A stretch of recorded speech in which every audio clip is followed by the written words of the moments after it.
Port Vincent's beginnings were agricultural, but the lack of serviceable road to transport the grain to market brought challenges. The jetty was erected in 1877 as a private enterprise to simplify the loading of grain. With the establishment of a railroad track on the jetty, loading of the grain became more streamlined. The jetty enabled steamers and ketches to come alongside in the appropriate tide, load and leave again. The remains of the jetty can still be seen at low tide directly off Main Street. The jetty changed hands, but it was still privately owned. There was quite a tussle between private enterprise and council as the future of both purchase and transportation of grain was decided. In 1902, the construction of the wharf as it is now began under council control. It was erected in 3 stages and completed in 1909 with the dredging of the channel. The wharf became a hive of activity during grain season, and the infrastructure built to accommodate the bag grain and its transportation was impressive, with large sheds and covered storage areas which extended far beyond the wharf. The fisherman's jetty was added in 1937, and while the transition from bag to bulk grain handling began, Port Vincent was still a viable port with a deep wharf for the bag grain. By 1970, Port Vincent was no longer a commercial port, and the wharf is now a recreational attraction, having reduced from 450 feet in its heyday to 120 feet today. Most of the year, anglers can be found successfully dropping a line or crab net at the wharf. It's a perfect vantage point to watch the sailing or kids enjoying the time-honoured activity of jetty jumping. The sea is regularly dotted with kayaks, paddleboards, jet skis, sailboats and fishing boats. In the late 1870s, steamers were a common sight in Port Vincent, carrying cargo and passengers to and from Port Adelaide. The Ceres and Wakefield visited twice a week until early 1900s.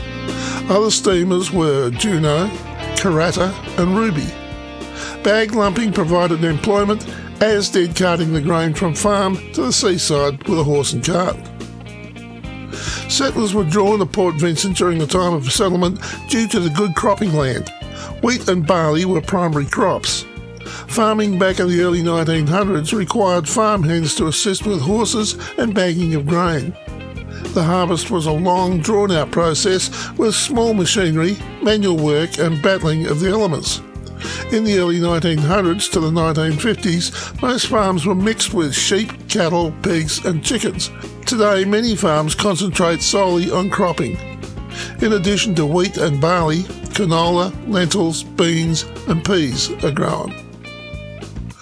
When affordable 14-foot sailboats became on the market in the early 1930s, the concept of the Port Vincent Sailing Club was mooted. Sailing across the Gulf was achievable, so clubs from Adelaide and the South Australian Yacht Squadron became familiar sights. Sunday afternoon was the time to see the colour on the water and friendly races. In 1959, the clubhouse was built with 3 extensions added over the years. Several classes of sailing competitions are still run today. In 2003, a large marina was constructed in Port Vincent. It is operated by the Cruising Yacht Club of South Australia. The town has grown in size over the last few years with the release of land for housing. There is a proposed next stage, which will include over 100 domestic building blocks and possibly a retirement village.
If you enjoyed this video, you might like to check out this video, or maybe browse this playlist.